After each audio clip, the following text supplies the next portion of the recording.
안녕하세요. 포유한율연구소입니다. 이번 시간에는 앞에서 한 얘기를 좀 구체적으로 어떻게 선택할 것이냐 문제인데, 2023년에는 매수도 하고 매도도 하자, 즉 병행하자라는 거죠. 그래야 안전하다라는 얘기를 했는데, 그러면 구체적으로 매도 쪽은 어떻게 선정할 것이냐, 즉 인버스나 공매도 대상 기업을 어떻게 선택해야 되는지, 그 요령에 대해서 한 10가지 이유를 가지고 왔습니다. 우선은 이제 금년에는 이제 금리가 상당히 문제지요. 지난해부터요. 그러니까 부채 비율이 200% 이상 기업, 이 기업은 이제 왜 위험하냐 하면 금리가 낮을 때는 크게 문제가 되지 않을 수 있어요. 근데 금리가 지금처럼 높으면 그것도 기준금리가 아닙니다. 앞에서도 여러 차례 얘기했습니다만 기준금리는 뭐 4%도 안 되잖아요. 근데 실제 기업이 조달하는 금리는 그 지난해 우량기업도 올해는 그 경량이 이제 불안한 기업이 되거든요. 그러니까 20% 정도 금리를 주어야 조달할 수 있는 기업들이 많아요. 대표적으로 이제 캐피탈 회사가 이제 주로, 이것도 뭐 금융회사죠. 근데 조달 금리가 17 내지 20% 수준에 육박하기 때문에 이 캐피탈 회사에서 돈을 빌리면 대부분 그 건전하지 못한 기업이라고 보면 됩니다. 그러니까 이런 기업들은 또 경기 불황 국면에 취약하겠죠. 그리고 또 이런 기업들은 신용도도 또 떨어지겠죠. 지난해 A등급에서 트리플 B로 추락하지도 않고 바로 더블 B로 추락하는 기업도 많을 거예요. 그러면 금리가 20%는 뭐 기본이 되거든요. 그러니까 이런 기업을 선택해야 된다. 그 다음에 동종업종 중에 서열 3위 이하 기업이 유리해요. 이것은 이제 펀드 매니저들이 대부분 1, 2위 중심으로 포트폴리오를 구성하거든요.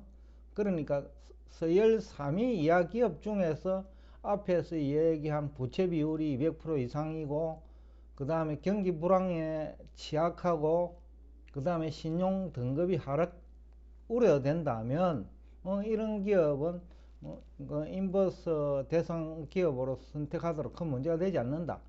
그 다음에 이제 테마주들 중에 이런 게 많아요. 테마주 중에서 뭐 거의 예외 없이 그 인버스 내지는 공매도 대상 종목이 되는데, 그거는 뭐 테슬라가 증명을 했죠.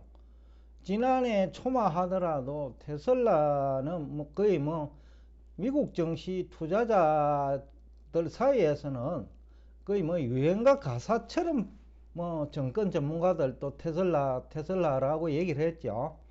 근데 지금 현재 뭐 1년 정도 지났네요. 고점 대비 거의 70% 빠졌거든요.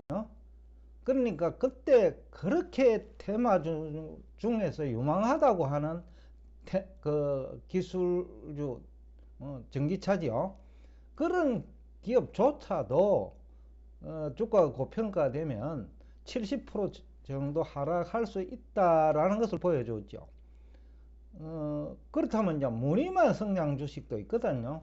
비트코인 관련 주식, 그 다음에 NFT 관련 주식, 이런 기업들은 영업 실적이 수반될 수가 없어요.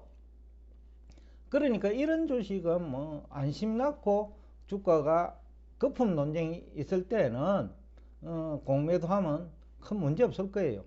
최근에 2차전지 주식도 테마주인데 제가 볼 적에는 약 10개, 20개가 있다면 그 2차전지 관련 주식이 제가 볼 때는 두세 개 빼놓고는 전부 다 지금 뭐 고평가 되어 있다고 보거든요.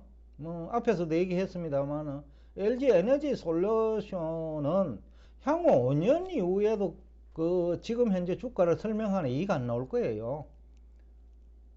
그리고 5년 후에는 경쟁사가 뛰어들든지 아니면 2차 전지에 그 큰 흐름이 바뀐다든지, 뭐 예를 들어서 그 2차 전지 제작 회사가 만들다가 자동차 회사가 자동차에 내장해 버린다든지, 아니면 지금과 같은 방식으로 하더라도 자동차는 제대로 안 팔리고 2차 전지만 대량 생산해 놓는 그런 상황도 발생할 수 있고요.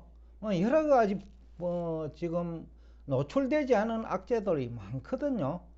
그런 그 2차 전지 관련 주식도 거품 논쟁이 있을 정도로 올라가면 매도하더라도 큰 문제 없을 거다라는 얘기를 하고 장 싶고요. 시작 10분 전입니다. 또 주가 지수 고점에서 유무성 성장 기업이 많아요. 이런 기업들이 대부분 참 영업 실적이 별 볼 일 없는 기업들이에요.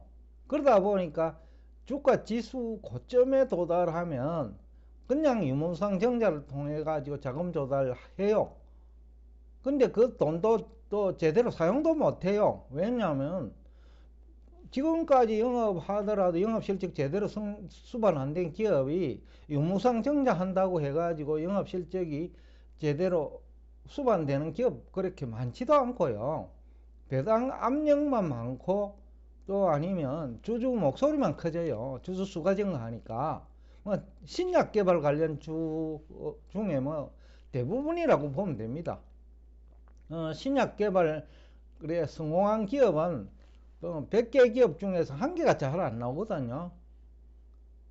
그리고 또 하나는 신약 개발 관련 뭐 테마들 있잖아요. 신약 개발도 뭐 바이러스 종류라든지 아니면 뭐 다른 신약 개발도 있을 텐데, 그것도 이제 일종의 테마인데, 제약회사 자체도 테마지만은 약 개발 관련 코로나 예를 들어서 뭐 일종의 감기약인데 감기약 테마지죠. 또 다른 테마도 있을 거고요. 근데 성공하는 기업은 거의 없다라는 거죠. 임상실험에서 1%도 성공하지 못한다라는 거죠. 그 다음에 이제 뭐 앞에서 한 5가지 기업 중에서 뭐 PBR 10배 이상 기업도 많아요. 이런 거 고르더라도 크게 문제되지 않는다. 그 다음에 주가 수익률 100배 이상 기업 중에서 경기 불황에 취약한 기업, LG 에너지 솔루션이 대표적이죠. 주가 수익률 지금 100배 이상이에요. 그런데 지금 자동차 경기 불황이면 2차 전지도 경기 불황일 수밖에 없어요. 뭐 이런 기업들. 그 다음에 2021년 4분기 중에 한 1년 됐네요.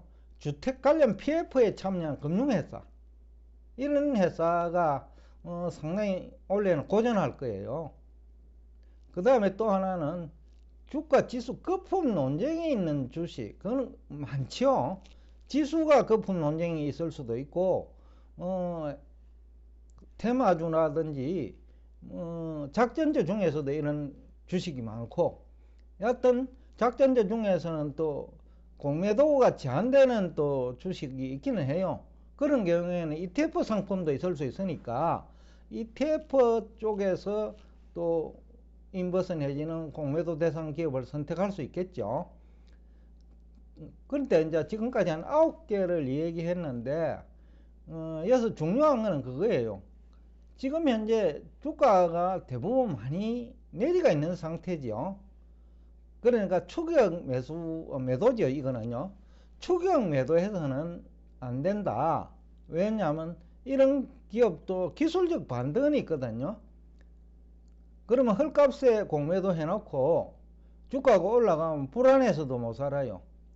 그러니까 기술적 반등이 있는 이후, 그 다음에 조정 국면 초기에 배팅하는, 초기인지 아닌지 어떻게 하느냐면 쉬워요. 왜냐? 영업 실적이 수반되지 않고 주가 수익률이 뭐 수십 배 내지는 수백 배고, 그런 기업들이 기술적 반등이 있다면 꺾이는 초기에 하면 뭐 확률적으로 성공할 확률은 90% 이상, 실패할 확률은 5%도 안 되죠. 가지고 있으면 뭐 성공하는 거죠. 그래서 원래 이제 앞 시간에도 매수와 매도를 병행하자는데 결국 매수는 뭐 어떻게 보면 많이 내렸기 때문에 대상 종목이 많을 수 있어요.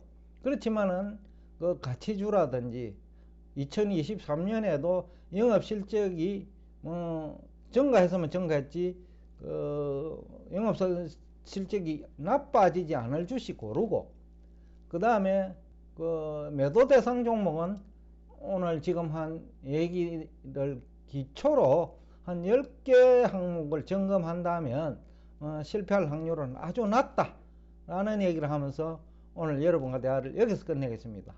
오늘도 끝까지 경청해 주셔서 대단히 감사합니다.